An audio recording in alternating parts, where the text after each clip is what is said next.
Hey Archers, okay, so we have week 5 art. We are moving on to a new artist, Mary Cassatt, and the first project for her, we're doing styrofoam print painting, and you can find in the wonderful curriculum like info on who she is and her script. And then we are going to jump into the printmaking that she used to do in a fun way for the kids. And so that's our first project, and you can find it on the Create It page.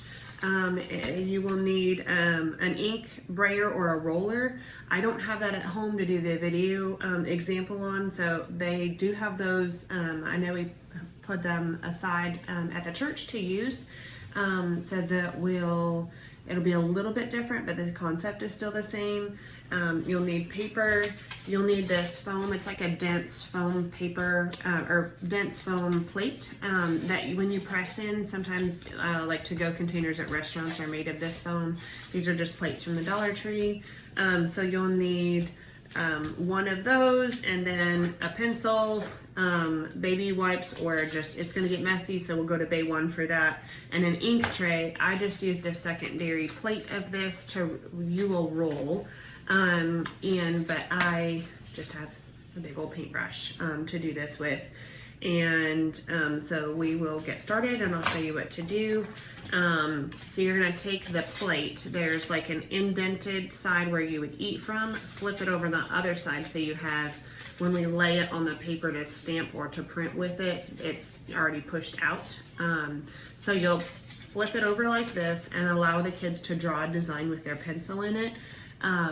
I suggest keeping it simple, so don't get overly elaborate with it, because you're going to lose some of the detail when you print, and bigger. So like I did one with just big flowers all over the place, or for fall we could do like a big, pumpkin quickly, a big pumpkin with a curly Q. Let's see if I can do it. It gets stuck. So make sure the kids push down into the foam plate, but you don't want them to push so hard that they're going through the foam. So that'll be kind of a tricky thing for them to have to figure out how much pressure to apply. So it says a sharp pencil. I actually prefer to give my kids, I don't know if that shows up, not a super sharp pencil, because I think it goes straight through, or a ballpoint pen. So this one's not quite as sharp. It's been used for school. That way it's less risk of them puncturing it. And then let's see, let me finish this.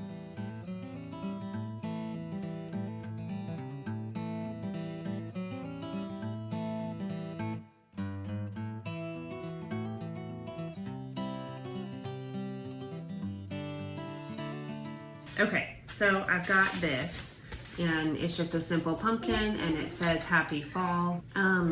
It's kind of hard to show up, but it would be indented down, like when you run your finger over it, you can feel that it's pressed down differently.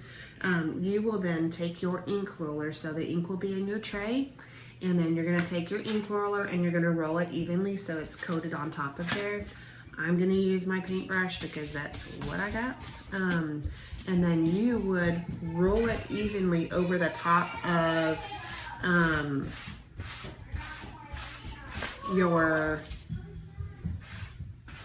kind of trying to go at an angle so I don't get it in those grooves. You want it to not get in where you drew the design, but more where the plate hits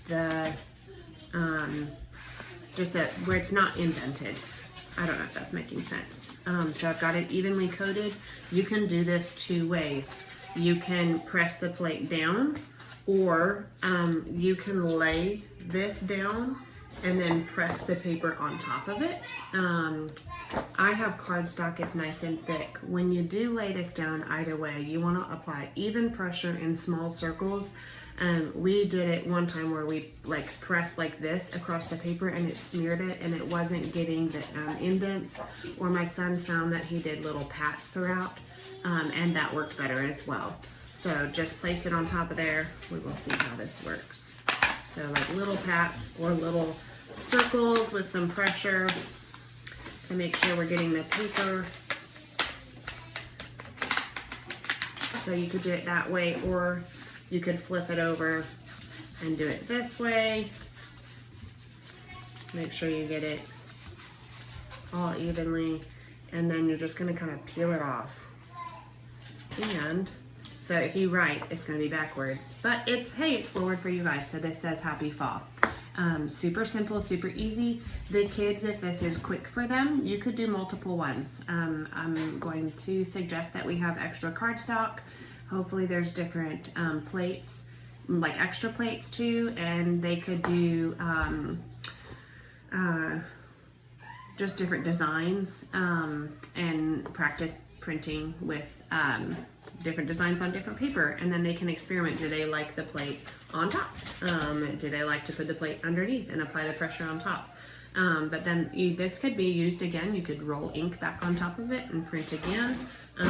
These would make, you know, if you did in orange or yellow, cute little cards for people, but you'd have to reverse or write backwards for mirror image.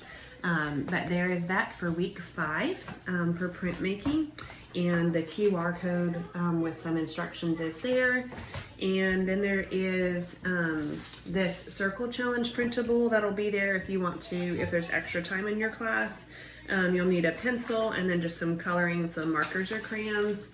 It is these cute little, well, this is a cute little ladybug, and then circles, and it says use your oils. So back at week 2 or week 1, we introduced oils, and turn the circles into anything you choose. So like a pizza, a moon, you could turn it into a flower and put flower petals around or inside it. You know, let the kids use their creativity and imagination, and that would be something fun for them to do. So that's week 5 for art. Let me know if you have questions.